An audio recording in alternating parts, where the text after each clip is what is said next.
No, and no history of increased perception of fetal movements. The baby was born at term gestation on 38 weeks by normal vaginal delivery with a birth weight of 2.46 kg. The baby cried immediately after birth, had normal perinatal transitions, and the baby was shifted to mother side. So, history of seizures noted from 2 years of life. So, the child was admitted in NICU and treated with calcium and anti-epileptics. First phenobarbital, levetiracetam, and the phenobarbital was loaded.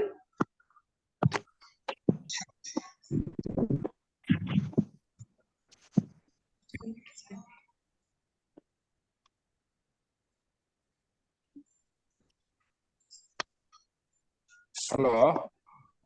Sir, there's problems. Slides.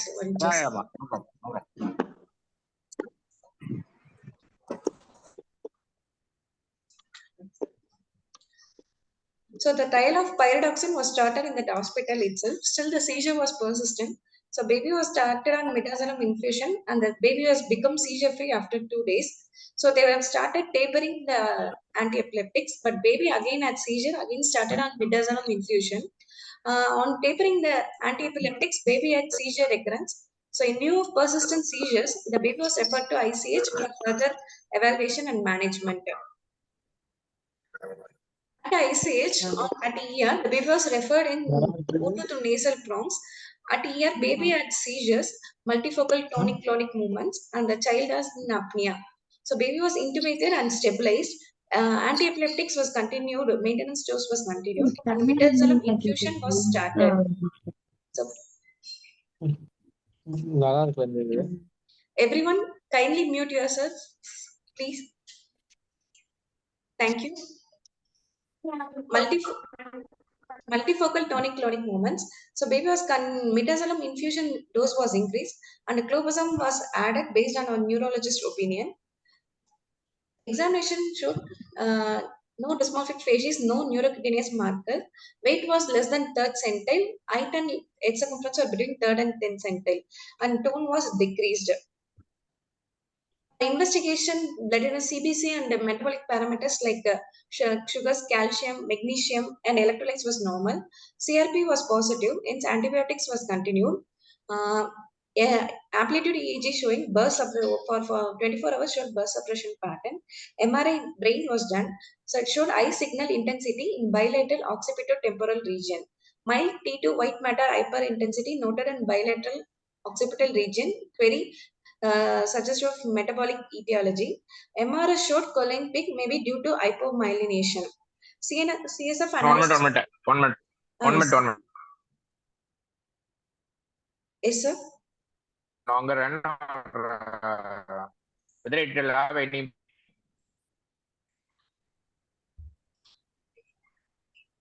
MRI brain occipital region you're saying? Yes, sir. Hello. So related to any vision, any problem, anything will delay. So vision. Hello. Hello. Yeah, ma. So problem with the vision or Hello. In the recording.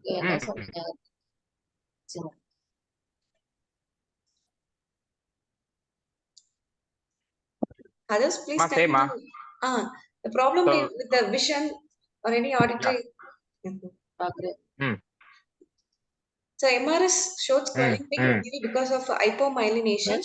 Okay, what choline? No, 1 minute. Okay, that's what. Yes, so sir. what you're saying is hypomyelination means that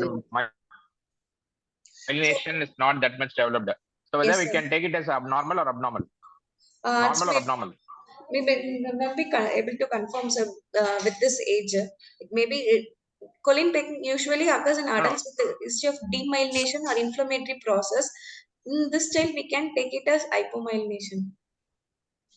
No, that's what. Because the myelination is not fully developed, the choline peak usually will be there in the newborn and infants. So but with this, we can't take it as abnormal.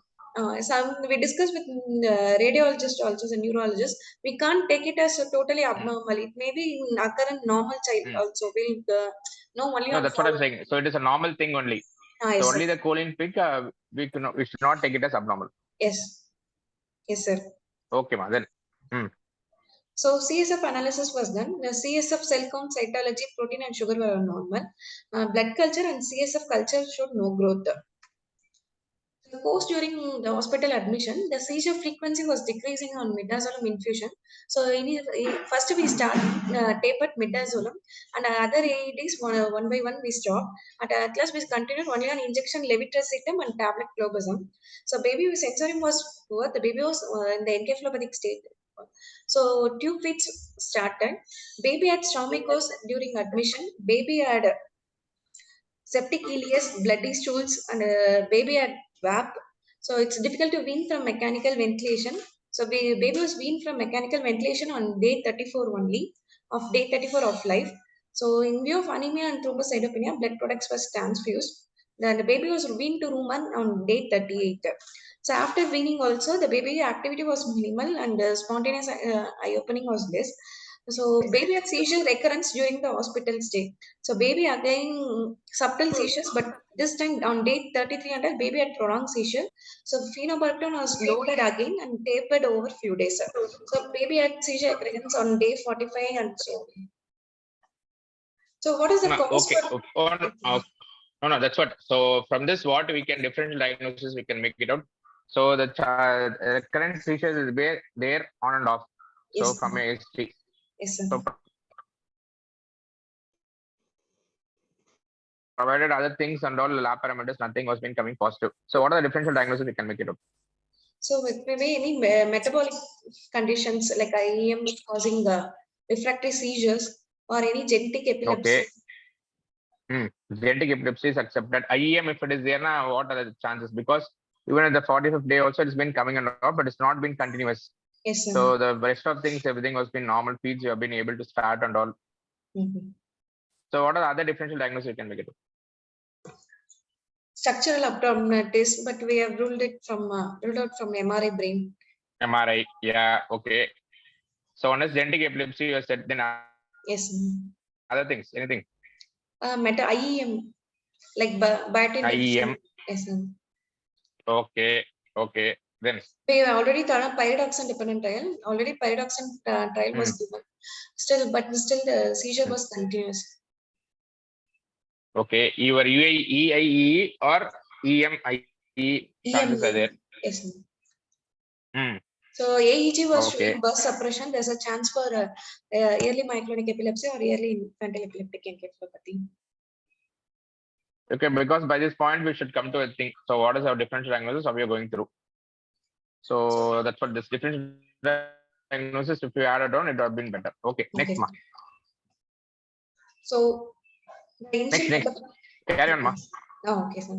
Initial sugar and all everything normal. So the basic metabolic cause was ruled out. The blood and CSF culture showed. Repeated blood culture also negative. So sepsis as the cause for seizure ruled out. So we have sent TMS at the time of admission. So it was normal. Okay. So genetic testing report came. The whole exome sequencing was done. So it showed mutations in the KCNA2 mutation. So it's an autosomal dominant condition. So it's a known cause of epileptic encephalopathy. There's an additional mutation found in a GABRB3 gene. So it's known to cause epileptic encephalopathy, but it's of uncertain significance. It's also autosomal dominant inheritance. So the baby was the seizures was due to genetic epilepsy due to KCNA2 mutation. So most of our neonatal seizures are symptomatic seizures. So epilepsy in newborn are very rare. But the current International League Against Epilepsy Classification System defines several electroclinical syndromes with onset in the infantile and the neonatal period as epilepsy. So it is defined as a complex of clinical features, signs, and symptoms that together define a distinctive and recognizable clinical disorder. So this is a early onset epileptic encephalopathy that with the burst suppression may be classified into early myoclonic encephalopathy or early infantile epileptic encephalopathy. So this EM is characterized predominantly by myoclonus focal motor clonic may occur, but EAE is characterized by tonic spasms. Both are burst suppression pattern in EEG. In EME, the seizures are aggravated by sleep, present predominantly in sleep. If at all, if present throughout the sleep-wake cycle, it is enhanced by sleep. Whereas it is same in EAE. So in early infantile, the burst suppression pattern may evolve to hypsarrhythmia. Whether it's a persistent burst suppression will be there in EME. So EME's underlying cause is mostly metabolic, whereas in EAE it's mostly structural lesion. So, but genes are also associated with EAE. Both will have unfavorable outcome. There are many Which genes. is more common, ma? Sir, EAE. Which is more common? No, it's in infants. Sir? In infants, which is more common? Sorry, EAE, sir. Early infant. EME or EAE? EAE, sir. Early infant. Okay. Okay. Next. And one more thing. That's what. So, what are the genetic diagnosis? What are the other investigations you can add on? One is the whole genomic sequence. Is one. What are the thing? Mitochondrial gene. Microarray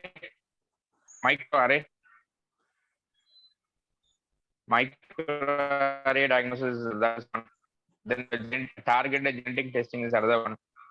Does it plays a major role here? Case it would have been. Or what is the significance of microarray? Sir, if it is any chromosomal anomalies, you can rule out, sir. Okay. What are the chromosomal anomalies you can suspect based on this? Angle.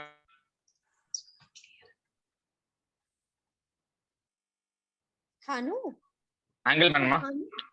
सुनो ना मेरा Angle man. ND से letter आया था ना तुम बता रहे थे एनडी से एक लेटर आया तुम था बताए तुम्हें पता है वो कहाँ होगा मैंने देखा So नहीं है।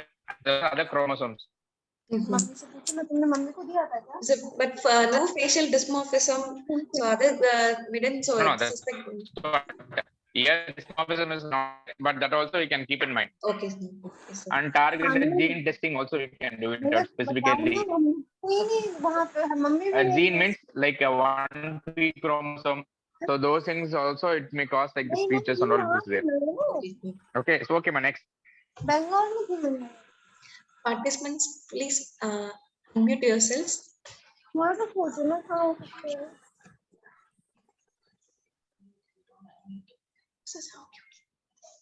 So this Proceed, ma. These are the genes responsible for early infantile epileptic encephalopathy. As well, many new genes are identified and added. So this just show the functional classification of gene causing early infantile epileptic encephalopathy. They may be because of problem with the synapses and neurotransmitter or signal transduction proteins or ion channels, or it may be at the cellular level like in DNA, RNA level or organelle and cell membrane. So in our case, the mutation is because of the ion channel KCNA2 or problem with the synapses and neurotransmitter, that is GAP3. So KCNA2, it's encoded for the voltage gated potassium channel. So delayed rectifier potassium channel family, predominantly expressed in axons and presynaptic terminals of the central nervous system. So it causes the potassium channels are involved in repolarization of the neurons. So it is essential for to make the cell into the resting stage. So in mutations in KCNA2 interferes with the normal repolarization of the potassium channel, leads to hyperexcitability and repetitive discharge tendency in the neurons. So the mutations. No, one thing that is KCNA2. Any what is how is it came? Anything? Any idea? What is K? What is CN? What is A2? How they have named it? Potassium. K is for potassium. CN is for channel. A2 is a specific this thing. Okay. So that's what it is called as a KCNA2. Okay. Okay, ma. So potassium channel, there are 6 transmembrane domains with amino and carboxy terminal. So in mutations in the amino terminal leading to activating mutation, that is A phenotype or gain of function mutation. It usually associated with the earlier onset and more severe and persistent seizures. Whereas in mutation in the carboxy terminal, it's a also known as abolishing or Bean phenotype. It is caused by loss of function mutation. So usually presents with focal seizure and self-limiting epilepsy. So the KCNA2 mutation is known to cause hereditary spastic paraplegia and episodic ataxia in adults. But in 2015, the pathogenic de novo variants of KCNA2 was first described in 6 individuals with early onset severe epilepsy and cognitive impairment and ataxia. So further studies came. What In is this, the reason for ataxia? What is the reason for ataxia? Usually newborns, okay, in pediatric age group, that's not common, adults accept. So what is the defect it is occurring there? so in spinal cords, they interfere with the channels in the later onset. Okay, okay. Then what are other things will be there in adults? Sleep pattern will be disturbed. Then any other thing, okay. Infant, I don't ask. Adults later, if case they are wearing up, they become adults. Means what are other things will be there? So adults, there is one Because for this separate association, refractory epilepsy will be there. same. Refractory epilepsy, Okay. developmental delay, or mental retardation, any ophthalmic strabismus, ocular oculitis will be there.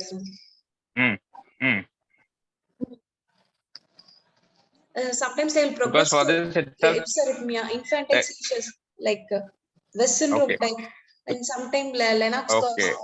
cause. Sometimes it may be considered a differential diagnosis for ADHD. Okay. Okay. The study described the phenotype of people with KCNA2 mutation. So mostly they have epileptic encephalopathy of childhood onset. So in our particular, as our case, there's a 1020 mutation. It's associated with epileptic encephalopathy of earlier onset. Excuse me.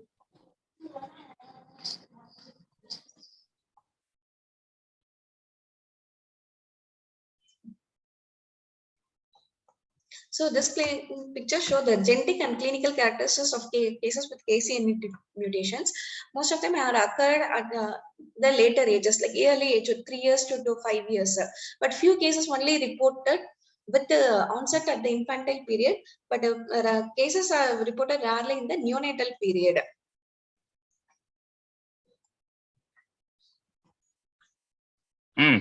Proceed. So the mutations can be classified into, as we already said, gain of function mutation and loss of function mutation. But there is a mixed variety they have found out.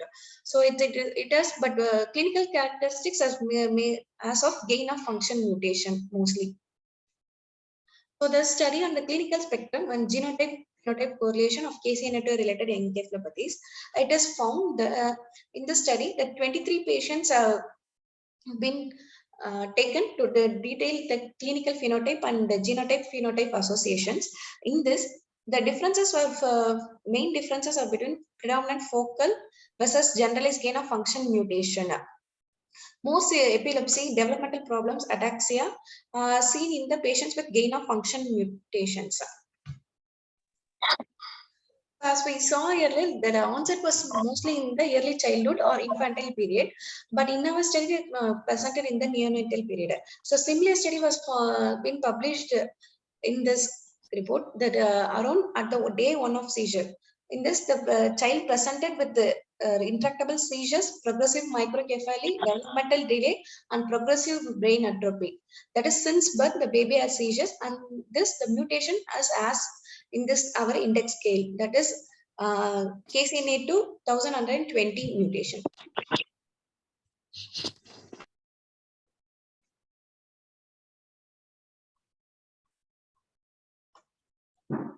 So, but we have another mutation of uncertain significance, that is GABRB3. It's known to cause Lennox-Gastaut syndrome, but it's also found in cases of early onset epileptic encephalopathy. So there are few case reports of neonatal hypotonia, feeding difficulties. The baby presented initially, but seizure developed from the 3 months of age. So the additional mutation is also significant in this child. Any other major differences there between these two mutations? KCNA2 and GABRB3.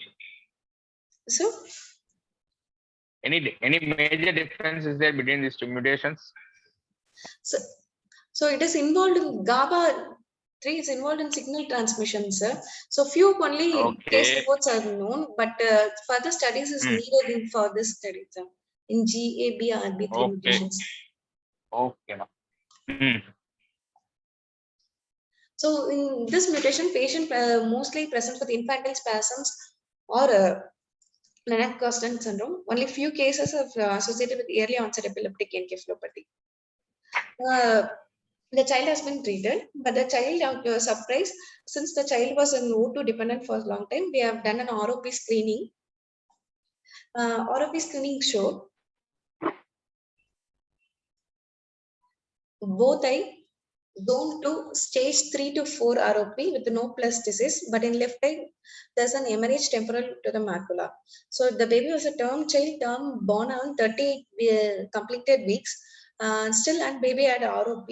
So anti VGF have given initially, and we have laser was done for this child. So retinopathy was of prematurity, like retinopathy, is known to occur in full-term infants. This study was published across several centers in India. Taking the retrospectively, they have followed ROP-like features in babies with came with the visual complaints. In this study, they have found out ROP-like retinopathy can occur in full-term and near full-term infants. It can lead to potential visual impairment. So, screening of infants, even the child is term with risk factors such as oxygen administration, RDS, or multiple births, or low birth weight, regardless of the gestational age, may reduce the visual impairment in the child. So one of this study shown the risk factors.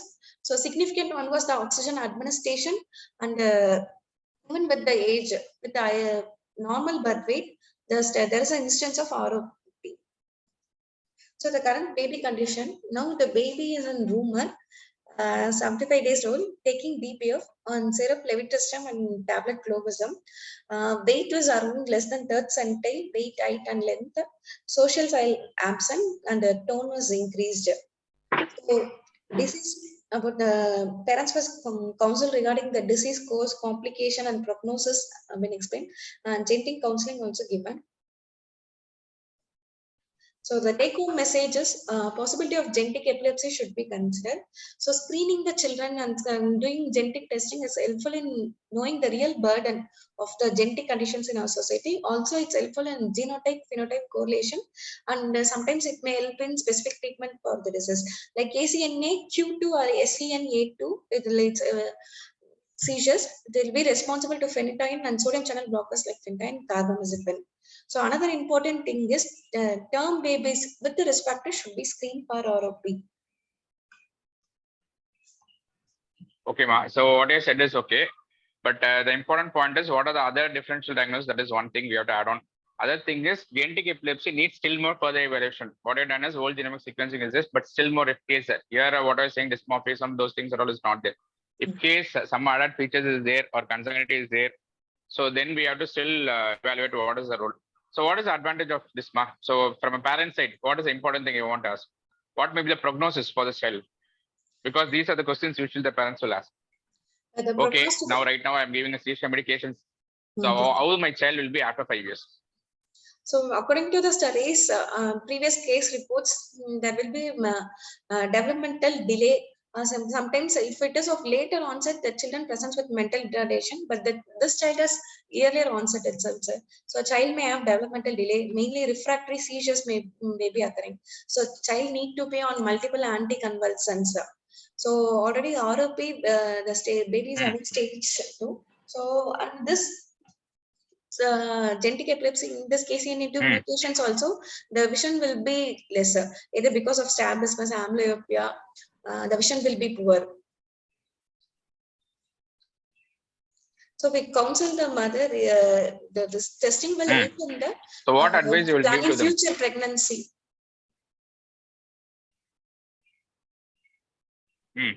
So okay, how to take care of the child? Because the child is not having to be a good prognosis, whether I can rear up the child or not. So child to be under initially the seizures may be controlled or refractory. At what stage will not be sure, sir.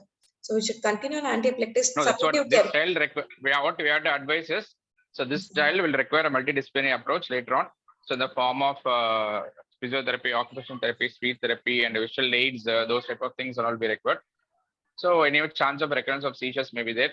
So the prognosis as the days goes on only, that we have to say. That is one thing for us, sir. And the second point is, so regarding this thing for the pregnancies, whether for further pregnancies this genetic disease will affect or not. Any studies are there on that? No, sir. That sometimes it occurs in clusters in family. Yes. One few studies initially that That's what- 6 individuals that occurs as a grandfather. What is the percentage? and father. What is the percentage? Because that's what they will ask. Okay, now I want to conceive for the next time. So what I have to do, and further how I can proceed? So there's chance of recurring in the next generation is present, sir. So we'll plan for prenatal testing, sir, for screening of the parents, for initially. Yeah, that's what, that is more important. We have to screen the parents. So we have to find out whether it has been the same genes has been there or not. Autosomal recessive or dominant. Here we have found it out. So how they are, we have to be decide. Then based on that, they can further plan for the future pregnancies. Okay. So that is one thing. Okay. And regarding ROP, what extra points you want to say? So does really all term babies we have to screen for ROP, or what is the thing? Because it's a neuro added thing. Because usually we know the preterm babies that exclusively we should check for ROP. Whether term babies require ROP screening for all or not. So in the studies, the NNF protocol itself says if the baby even of a greater gestation, if the child is on O2 support for a prolonged time, shock, or if the pediatrician thinks if the child may need ROP screening, the child can be screened for ROP, sir. So Yeah, it increase the number of children with screening for ROP. But when we consider the outcome like a visual impairment, it's better to screen. Because usually your MRI initially itself, it was gave a clue. The occipital lobe involvement is there. So it may be reason for the visual impairment also. That is also one possible. That's what I asked before that itself. Whether you can correlate with later onset of course or not. So this is also an eye opener for us. So all the term babies, those who are exclusive on a longer time of auction, particularly we have to screen for ROP. Anything still you want to add?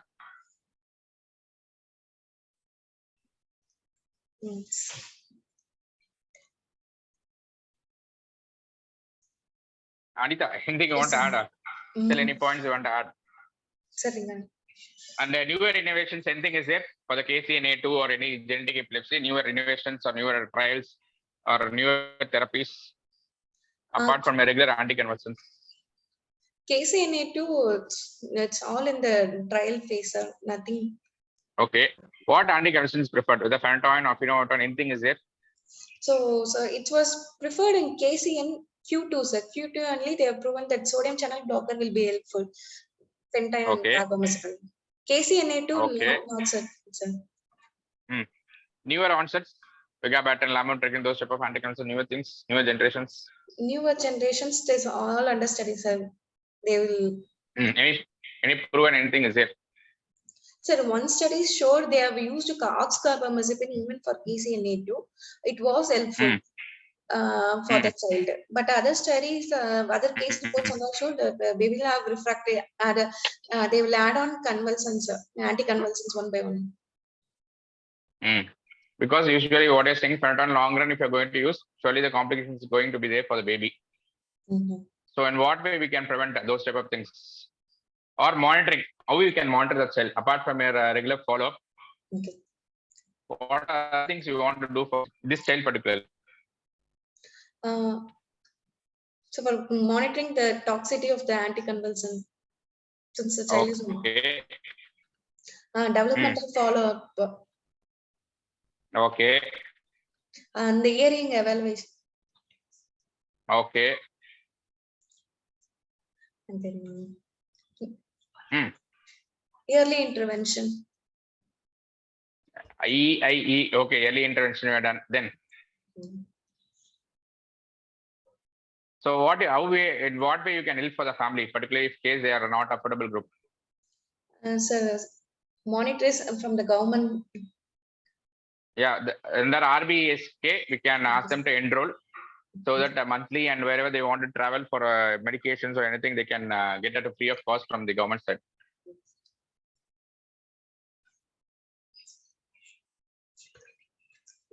Hello. Yes, sir. Okay. Here, what you say is gain of function is there in this baby, or a loss of function is there in the baby. What do you think? So with severe phenotype, so maybe a gain of function mutation, sir. Okay. With So earlier seizure onset. onset will be usually occurring during infancy is phenotype A, Yes, but the later onset is phenotype B around 1 year of age. yes. And later onset, the seizures will be more prominent during a sleep and during non-REM sleep, rather than a phenotype A, gain of functions. Mhm.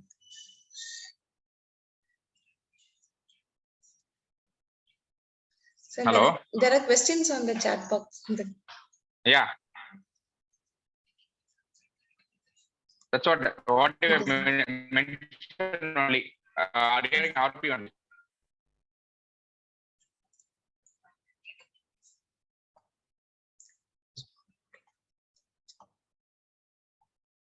Any doubts? Anything? Sir.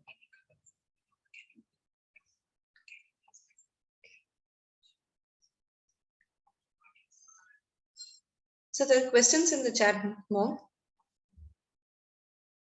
I am answer. Only one question. That's regarding RP only. I've asked. Okay. So any So any cutoff for a prolonged duration. That's what based on the term babies. If case for how many days you can take it as a cutoff for examining for ROP. so even as per IAP, there is no, or in NNF also, there is no clear cutoff. So there's prolonged oxygen therapy or prolonged cardiovascular support or chronic lung disease or multiple blood transfusion, even an exchange transfusion. So at last they will mention that the infants with unstable clinical course who are at high risk may ask determined by the treating or longer neonatologist. duration of oxygen or longer duration of oxygen requirement is been there. Now we can evaluate the babies for ROP in term also. Yes.